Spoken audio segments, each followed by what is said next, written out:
Por suerte estamos todavía con una intersindical de cultura en pie, bueno, acá con invitados para seguir aportando desde los trabajadores argentinos a la reflexión, a la cultura, a la política, a afinar las capacidades de lucha del pueblo para que más tarde o más temprano, y esperemos que más temprano, reconduzcamos el camino del movimiento popular y nacional en la Argentina, porque evidentemente, dada la situación que todos estamos viendo en la coyuntura, se está haciendo apremiante, ¿no? Bueno, para eso, para charlar sobre todo de las organizaciones sindicales, de la actualidad, de la economía, del presente y del probable futuro, sin hacer futurismo, como decía recién Martín Acri.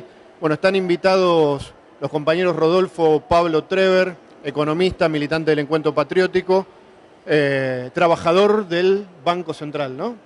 Y el compañero Lucas Molinari, de la Radiográfica, de nuestra querida Radiográfica, una radio comunitaria ligada desde su nacimiento al movimiento obrero, y el secretario general de SUTEPA, el gremio más importante del PAMI, el compañero Gustavo Soruco. Así que bueno, le voy a dar la palabra al compañero Trever para hacer una introducción, ¿te parece? ¿La introducción o ya la arranca? Bueno, buenas tardes, noche a todos. Gracias a los compañeros de SUTEPA, al espacio intersindical por la convocatoria. Como decía Martín anteriormente, me parece que es extremadamente necesario. La tarea del hoy es generar estos espacios de encuentro, y que no solamente se queden en la generación del contacto entre nosotros, sino que tenga lazos de organización, ¿no? Porque me parece que algo que en lo que fallamos y algo que es extremadamente necesario en estos días es empezar a tener mayor cantidad de organización popular. Porque si hay algo que nos demostró la historia de los últimos, por lo menos, 40 años, es que el dejar todo en manos, terciarizar las decisiones políticas en los espacios que siempre la han manejado, nos ha resultado dañino, nos ha resultado perjudicial. Tenemos que empezar a tomar mayor cantidad de organización política para no ser espectadores de la realidad, sino actores principales. Así que por eso agradezco estos espacios, y también quizás pido y me pongo a disposición para que no quede solamente como un espacio de encuentro y un hito de encuentro, sino que quede como un puntapié de organización política entre nosotros, entre todos los que estuvimos acá. Para hablar de economía y trabajo, que es para lo que me convocó el compañero José, me parece a mí necesario en este momento hacer una breve introducción sobre el contexto geopolítico al cual estamos atravesando.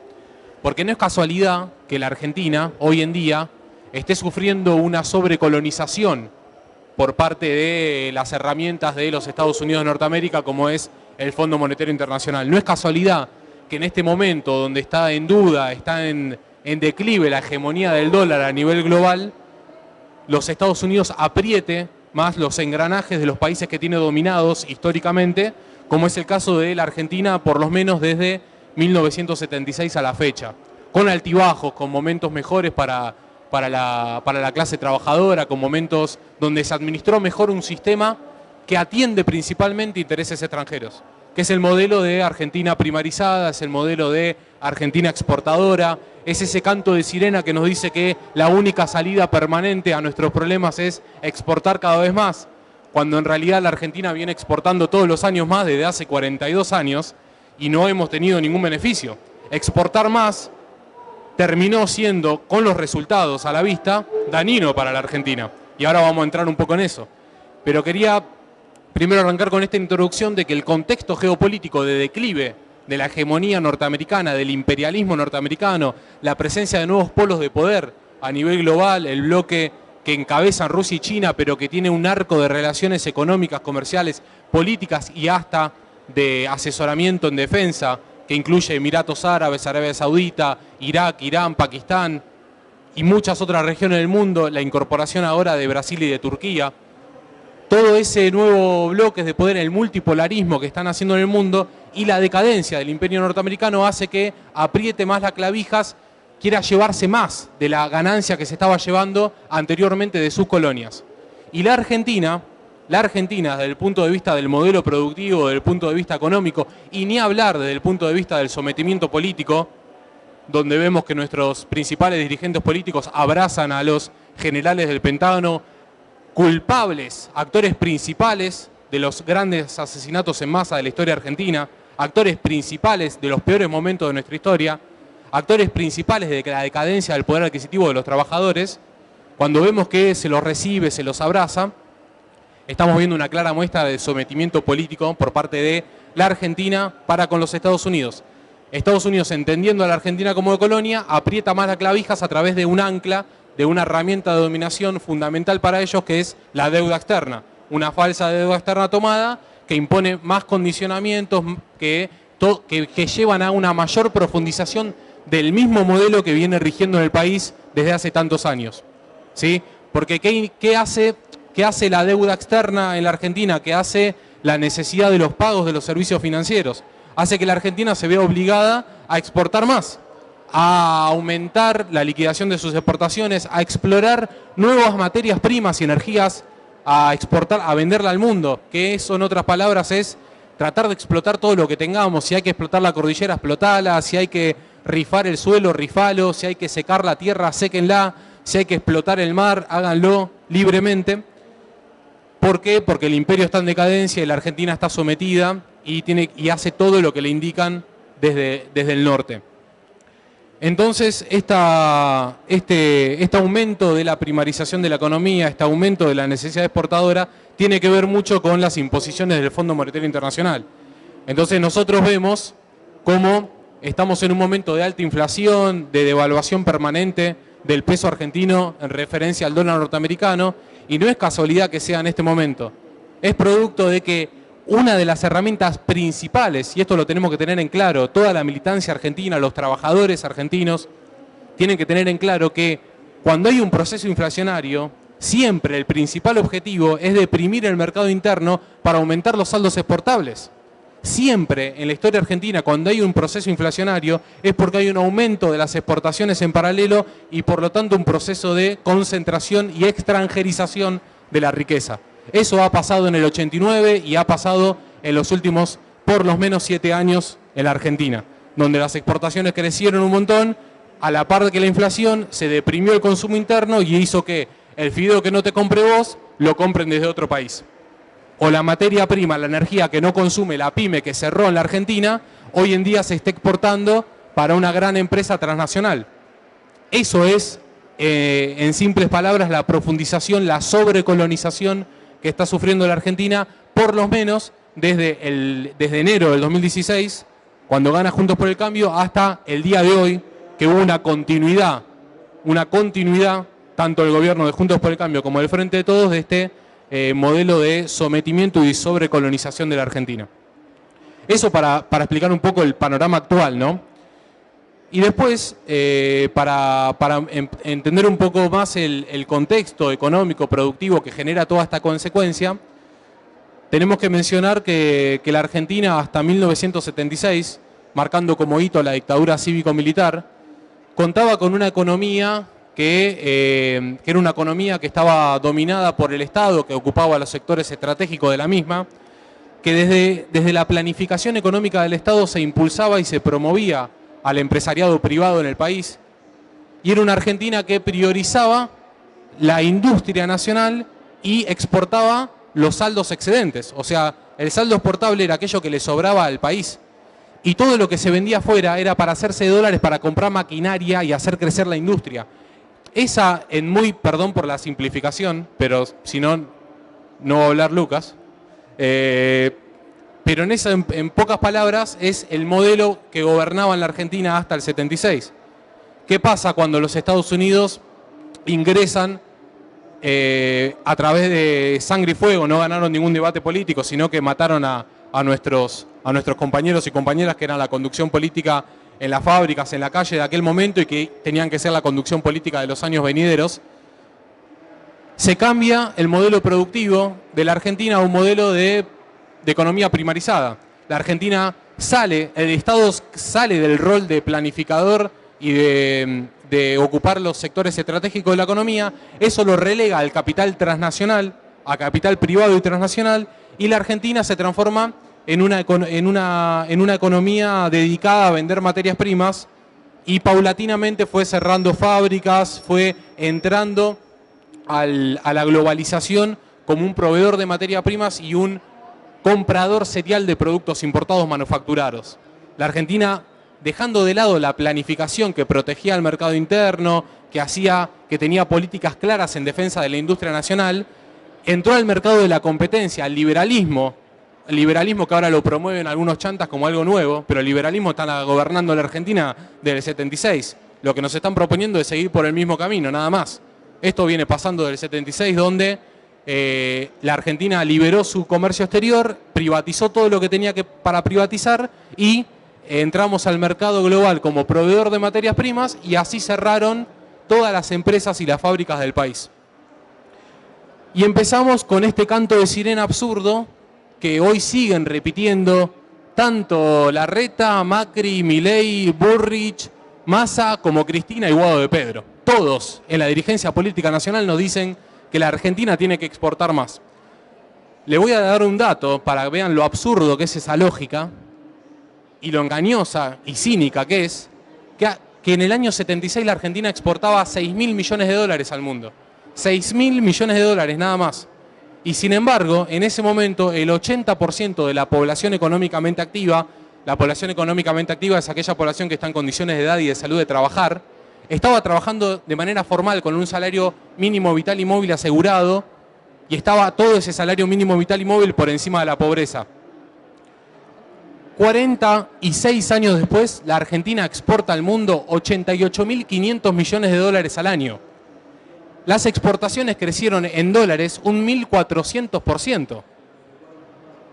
¿No crecieron las exportaciones? Crecieron. Fue el país en toda la región que más aumentó sus exportaciones. Tuvo un éxito rotundo el proyecto de aumento de las exportaciones en el país. Creció 1.400%. ¿Pero tuvo beneficio, desarrollo económico y social para el pueblo argentino? No, al contrario. Los trabajadores pasaron de estar 80% trabajando formal en blanco y por encima del salario mínimo vital y móvil del nivel de pobreza, a hoy en día solamente 4 de cada 10, el 40% de la población económicamente activa está trabajando de manera formal, lo que se mal denominan blanco. Y ¿saben qué? Además de eso, no solamente que tenemos la mitad en términos relativos de la población trabajando formalmente que teníamos hace 46 años, sino que hoy ese 40% no está por encima de la línea de la pobreza, sino que el 70% de los trabajadores en blanco están por debajo de la canasta familiar. Un nivel de presión y de explosión del salario y del trabajo en la Argentina impresionante, impresionante. Y esto es a causa de este modelo económico que se instaló y que tuvo una continuidad histórica y que hoy en día se está profundizando.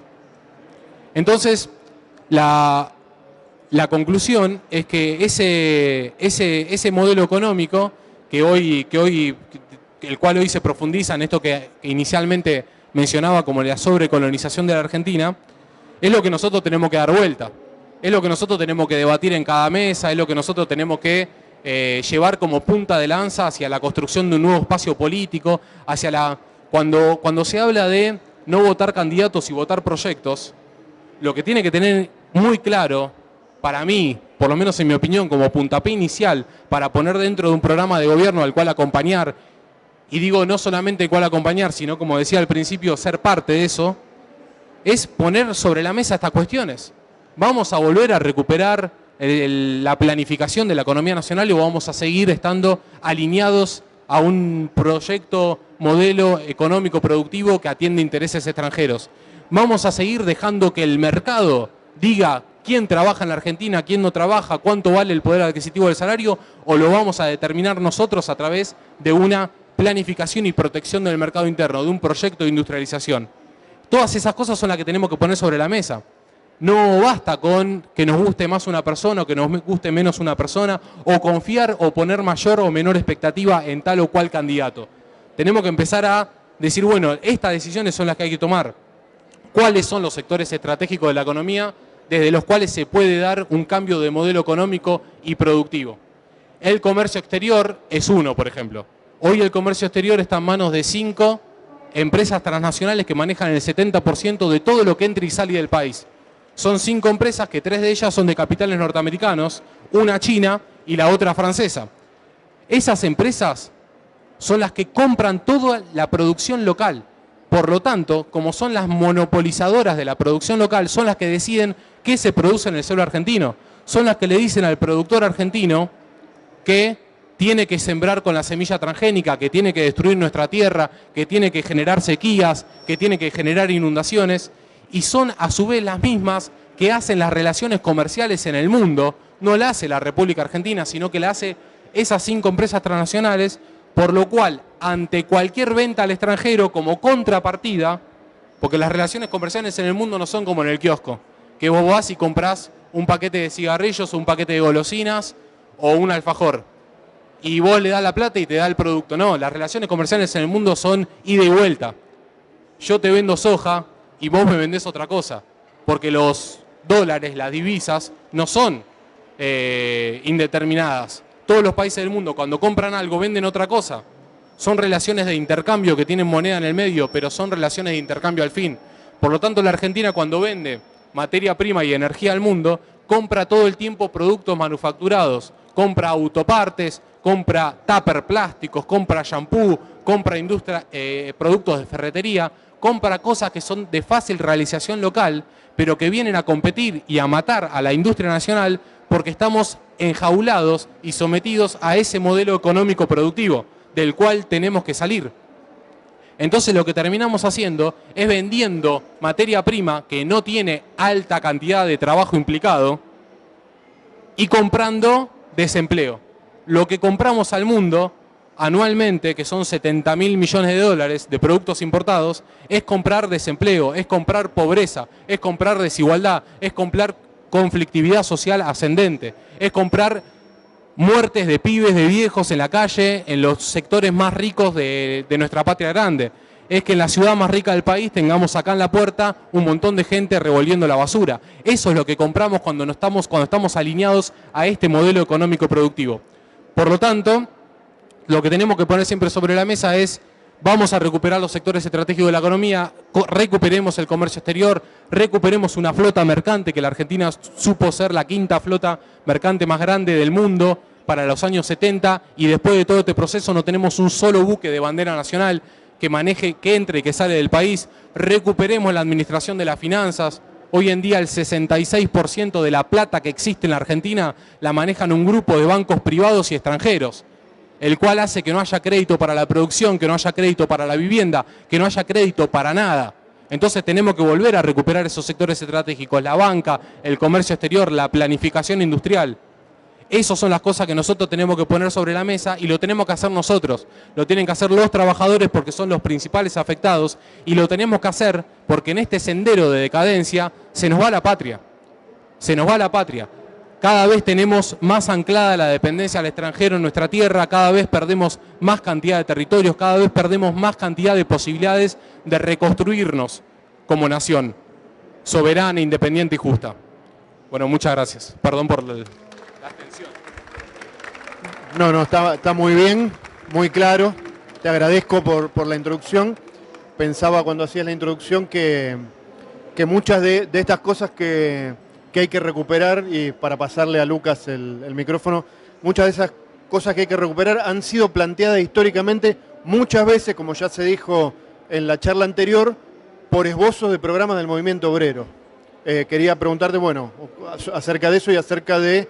El compañero hace el panorama sindical de la radiográfica, así que viene siguiendo atentamente la evolución de los distintos sectores que conforman el mundo sindical argentino. Bueno, buenas noches a todos y todas.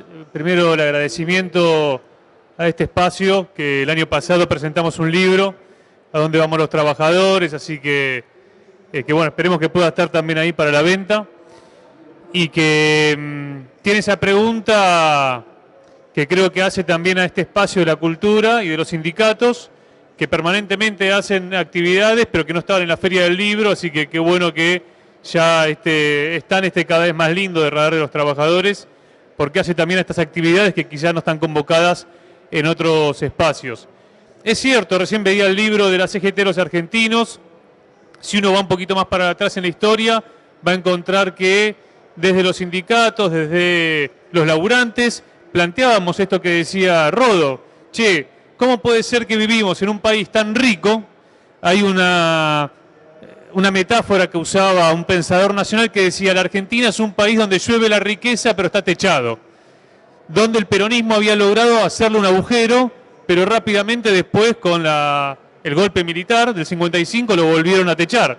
Entonces, claro, vivimos de las miserias o de las migajas que nos dejan, o como diría Perón, las mangueras de la riqueza argentina, en vez de chorrear para adentro, chorrean para afuera. Entonces, por ejemplo, Néstor Kirchner, ya que se habló mucho de Néstor en estos días porque se cumplieron 20 años de la elección, donde él llegó con 22% de los votos, que había más desocupación que votos. Néstor en 2006 cerró la exportación de carne. Esto es un ejemplo de lo que recién explicaba Rodo. ¿Por qué? Porque él veía que se iba el precio para arriba, entonces dijo, bueno, cerramos la exportación de carne y vamos a ver cómo baja el precio, sabiendo que el precio de la carne es algo que nos toca, ¿no?, la fibra sensible del ser argentino.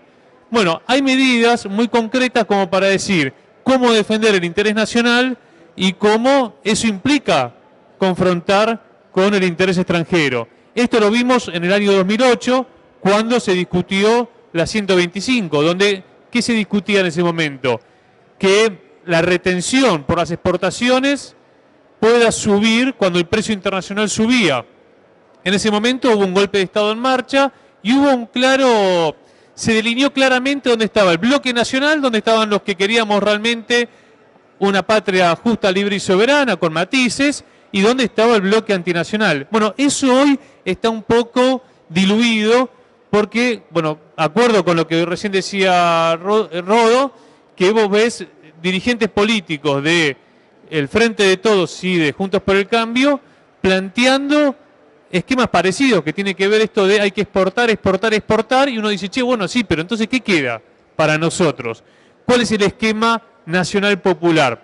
El otro día Cristina creo que hizo un diagnóstico muy claro de los problemas de la Argentina, lo que no planteó como la dirigente más importante del movimiento nacional es qué hacer, que es lo que uno le exige a los dirigentes. Bueno, ¿qué hacemos ante ese problema? En un momento ella lo que dice es cómo las corporaciones subfacturan y sobrefacturan, es decir, que hacen lo que se les canta. Recién Rodó nombraba las 5 multinacionales que manejan el comercio exterior de la Argentina. Y uno dice, che, bueno, ¿y qué hacemos ante esa situación? En los programas históricos aparece nacionalizar el comercio exterior, aparece, bueno, el control de esas riquezas que están basadas también en lo que fue el peronismo, el IAPI, ¿no?, el Instituto Agropecuario para el Intercambio, que lo que buscaba justamente es que esas condiciones que tiene, por ejemplo, la pampa húmeda y que ahora estamos descubriendo con Vaca Muerta, con el litio, esas condiciones extraordinarias que tiene la Argentina, apropiárnosla como pueblo organizado a través del Estado. Y lo digo así porque quizá Cristina dice el Estado, pero no dice qué actor social, que esto lo decía antes también Guillermo Cabiasca. Bueno, creemos que el sujeto de transformación es el movimiento obrero y que esto no ha aparecido en la retórica del kirchnerismo.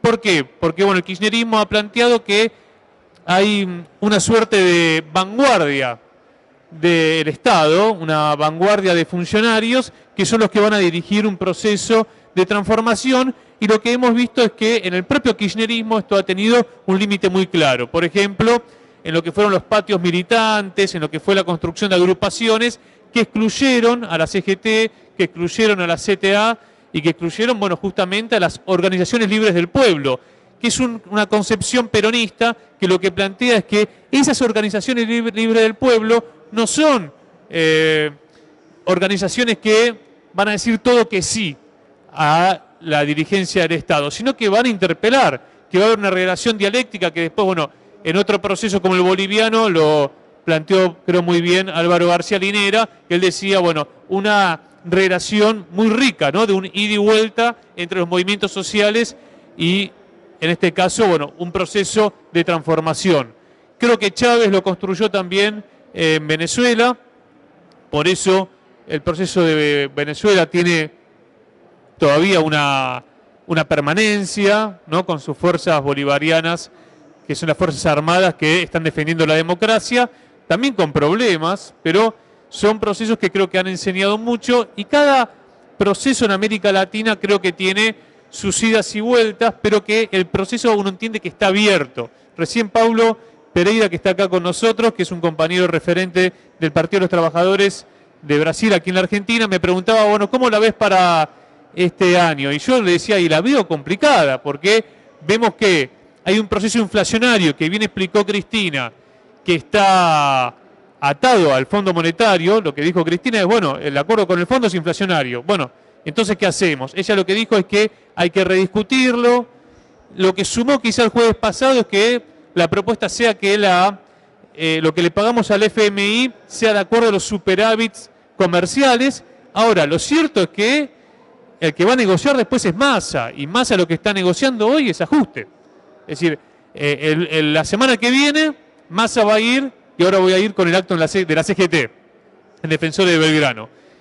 Termina el acto, más o menos se va para Estados Unidos. Ahí está el viceministro Rubinstein y otros funcionarios más, y lo que el FMI le dice es lo que siempre dijo, bueno, ajusten más, y que cuando uno va a la historia, en los 80, al gobierno de Alfonsín le decían ajusten al 3%, hoy es ajusten al 1.5%, es decir, un ajuste brutal que ya estamos viviendo. ¿Y para qué? Para darnos más deuda, para pagar deuda, que es lo que ya conocimos en el menemismo. Entonces hay una encerrona, y decía lo de Defensores de Belgrano, porque lo que pasa el 1 de mayo en la Argentina es que por un lado vemos a los movimientos sociales diciendo no al FMI. Se va a estar movilizando la UTEP con la CTA autónoma, se va a estar movilizando también el Frente Milagro Sala y se va a estar movilizando la izquierda partidaria. Lo que hay es una ausencia del movimiento sindical en unidad. Recién Martín Acri decía el 21F, podríamos hablar también de la Corriente Federal de Trabajadores, que son programas de liberación que se han forjado al calor de la resistencia al macrismo. ¿Qué pasó con todo eso? ¿Por qué eso no se expresa un 1 de mayo? ¿Será porque lo que termina predominando es la agenda político-electoral, que sería el acto de Cristina del jueves pasado y el posible acto del 25 de mayo? Pero, ¿qué es el 1 de mayo para el movimiento obrero? Es la resistencia a la dictadura, es la resistencia a las dictaduras, porque el 1 de mayo del 68 es justamente la resistencia a Onganía, es después la resistencia a la dictadura del 76, que fue la dictadura más corta en toda la región. ¿Por qué?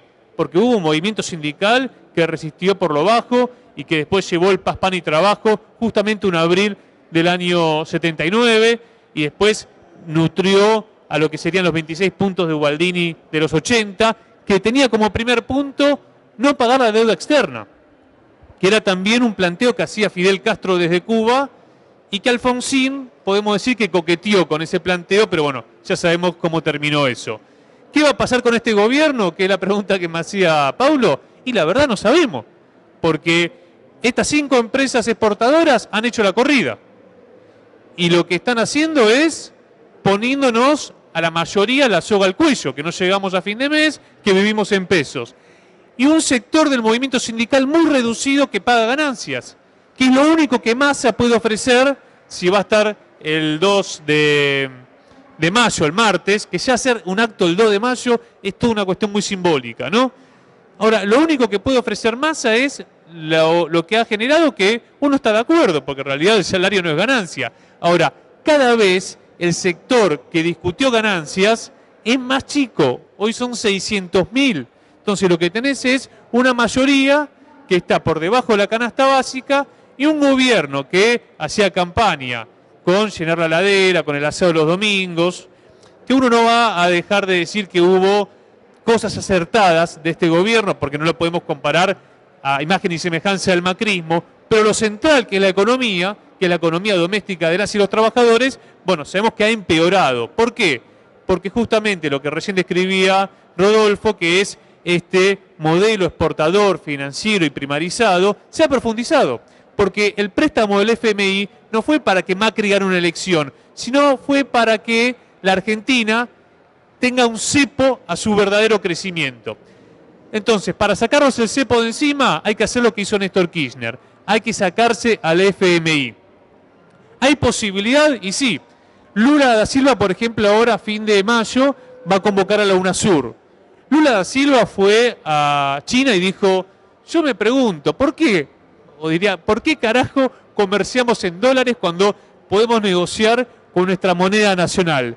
Que en este momento de crisis, Massa lo hizo esta semana, que lo que le dijo a las empresas multinacionales, por ejemplo, COFCO, ¿no? Que es China y que comercia con China, lo que dice es, che, ¿por qué comercian en dólares? Háganlo en yuanes, que es el swap que tenemos en el Banco Central. Bueno, este desquicio del dólar, que en realidad todos terminamos pensando en dólares porque, como bien explicó Cristina, hay una economía dolarizada, bueno, es lo que tenemos que discutir como pueblo organizado, en las radios comunitarias, en los centros culturales, en los clubes barriales, en los sindicatos, en todos esos espacios que hacen a la comunidad organizada, que hay que desdolarizarnos. Ahora, para desdolarizarnos, que es una discusión que se dio en el segundo gobierno de Cristina, vale recordarlo, ¿qué hay que hacer? Bueno, por ejemplo, hay que desdolarizar el mercado de vivienda, porque para adquirir un terreno, por ejemplo, o una casa, hay que ir al dólar. Entonces, hay muchas medidas que se podrían responder a lo del planteo de Cristina. Bueno, ¿por qué no empiezan por casa? Uno me dirá, o Inquilinos Agrupados siempre dice, muchos de la dirigencia política están en el negocio inmobiliario, ¿no? Tienen propiedades y están más del lado patronal, ¿no? Del propietario que del inquilino. Bueno, ¿por qué Massa dijo o dejó plantear semanas atrás que iban a derogar la ley de alquileres? Entonces, hay definiciones políticas que hay que tener fuertes para defender lo que diría la verdadera grieta, que es la de las mayorías, la del pueblo trabajador o la de la clase dominante.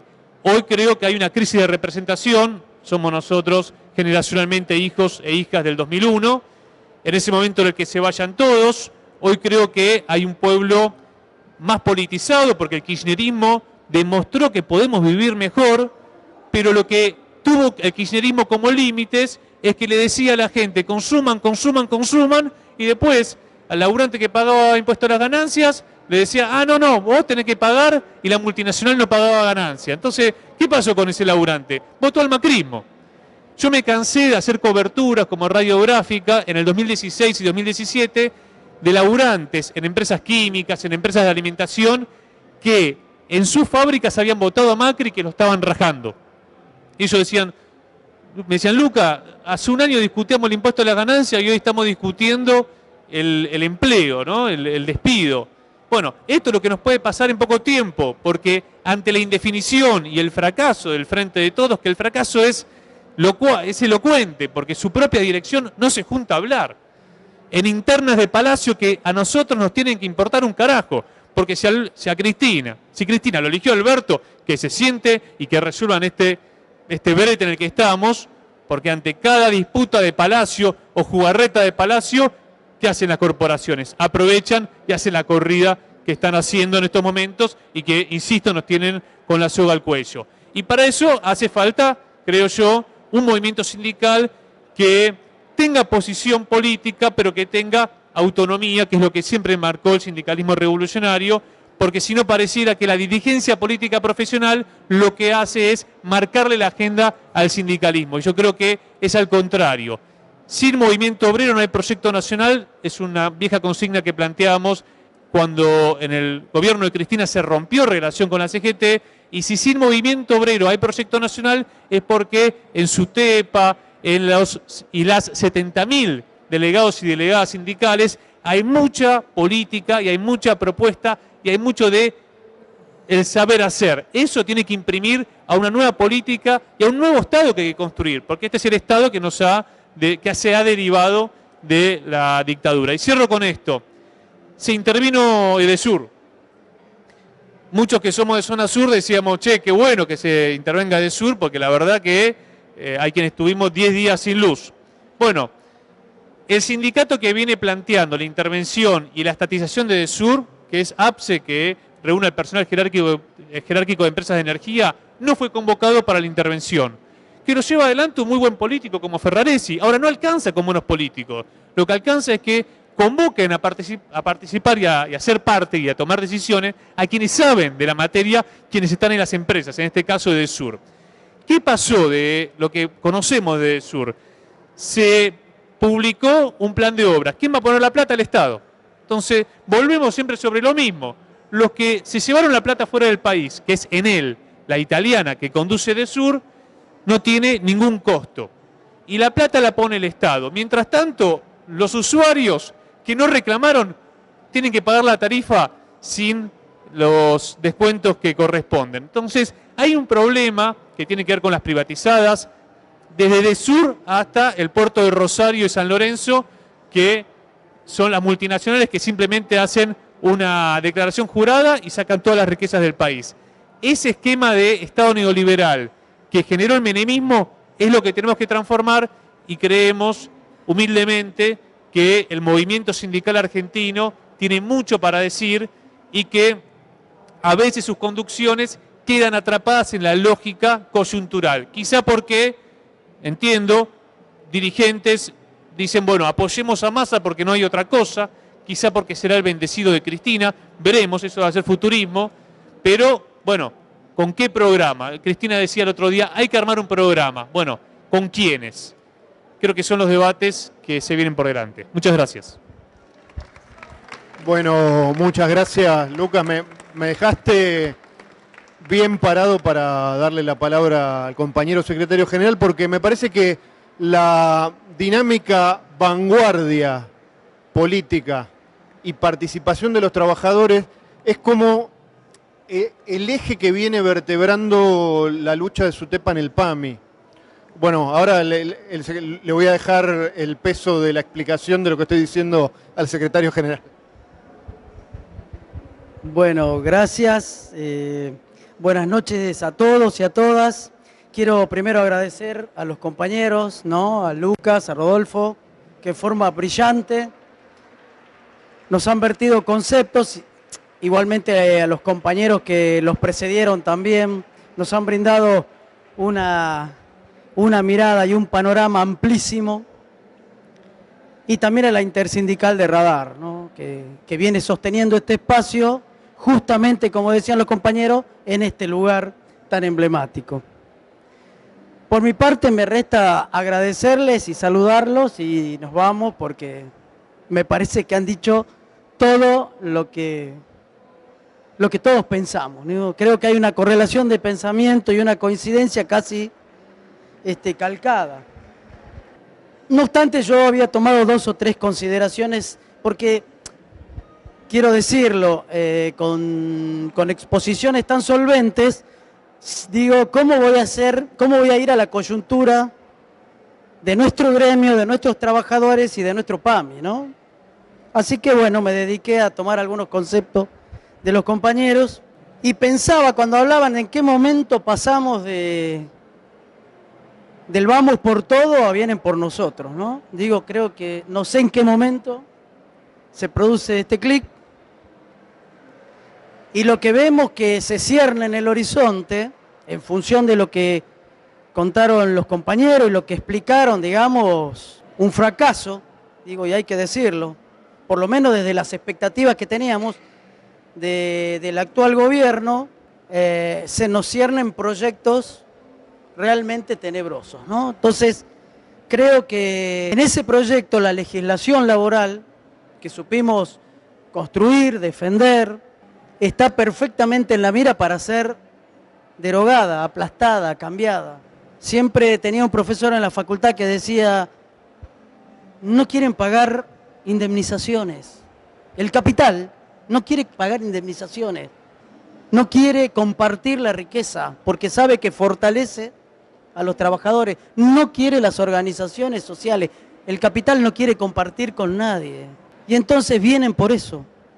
Y nosotros, digo, cuando hablan de modificar las organizaciones y la legislación laboral, el elemento distintivo que tuvo el modelo en Argentina fue los cuerpos de delegados, los delegados de personal, las comisiones internas. Esto es lo que hizo distintivo al movimiento sindical, estructurándose y organizándose. Y esto es lo que no quieren, delegados dentro de sus establecimientos, de sus fábricas, de sus organizaciones empresariales. No los quieren. Digo, lo acabamos de ver hace poco en Clarín, ¿no? Digo, donde se han despedido 42 compañeros, muchos de ellos sindicalizados.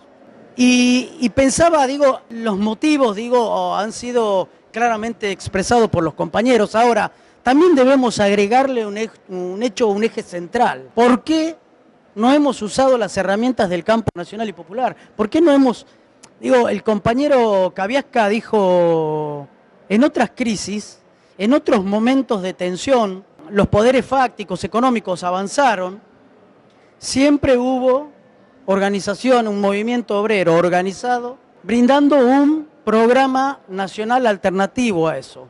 Y creo que ha dado en la tecla. Creo que ese es el elemento distintivo en este momento histórico. Eso no está.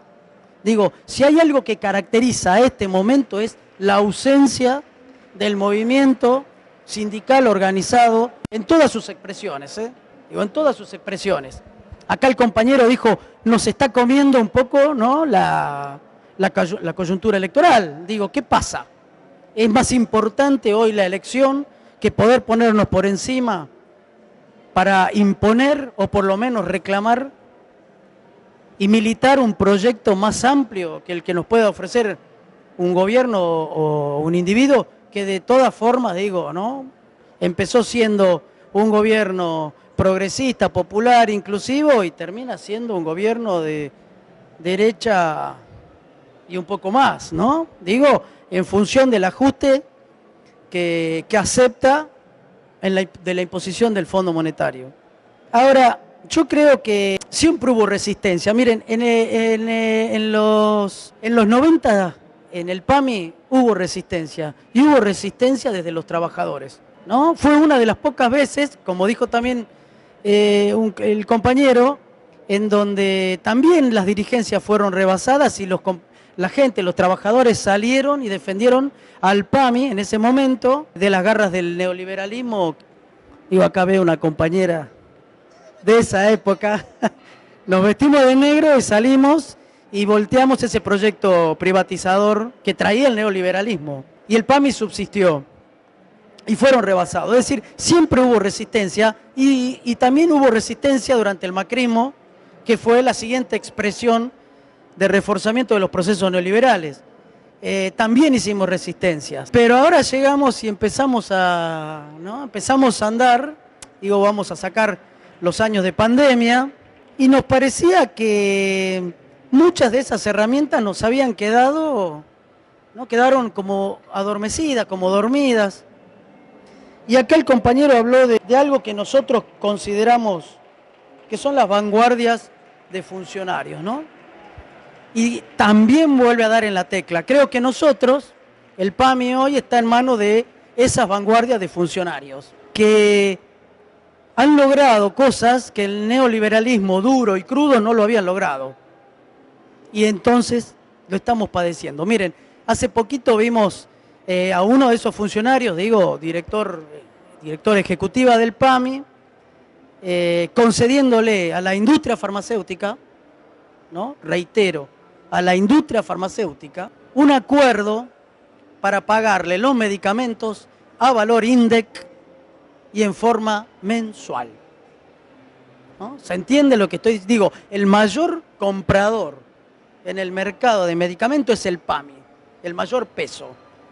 Y la industria consigue esta clase de acuerdo, para que se entienda.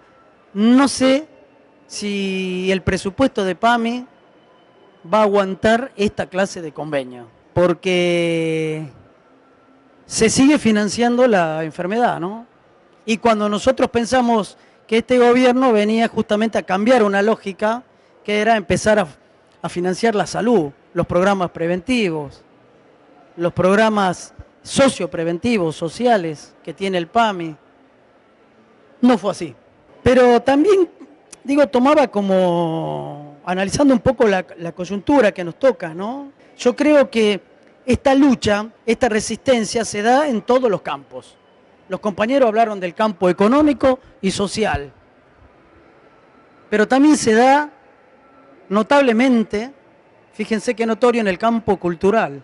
Y por eso estamos hoy acá y SUTEPA se compromete con este espacio, ¿no? Los medios, los comunicadores, los dueños del capital, no solo en su historia tuvieron a los militares, a las fuerzas de seguridad para derrocar gobiernos populares, sino que lograron hoy otras herramientas muy poderosas también, como es la comunicación y cómo es construir la subjetividad y cómo es construirnos la indignación. Y pensaba, qué notable, ¿no? Qué notable, porque lo hemos visto esta semana con total nitidez. Tienen las herramientas para desestabilizar la economía. ¿Por qué? Porque digo, desde el neoliberalismo de los 70, el menemismo y el macrismo, nos han arrebatado herramientas económicas, ¿no? Digo, el Estado ha perdido herramientas de funcionamiento, digo, de regulación económica, lo han dicho acá los compañeros, digo, 5 empresas dominan nuestro comercio exterior. Vaya si hemos perdido. Y tienen la posibilidad hoy de desestabilizar económicamente. Digo, han hecho una corrida recientemente esta semana, a la cual los trabajadores la hemos visto estupefacta.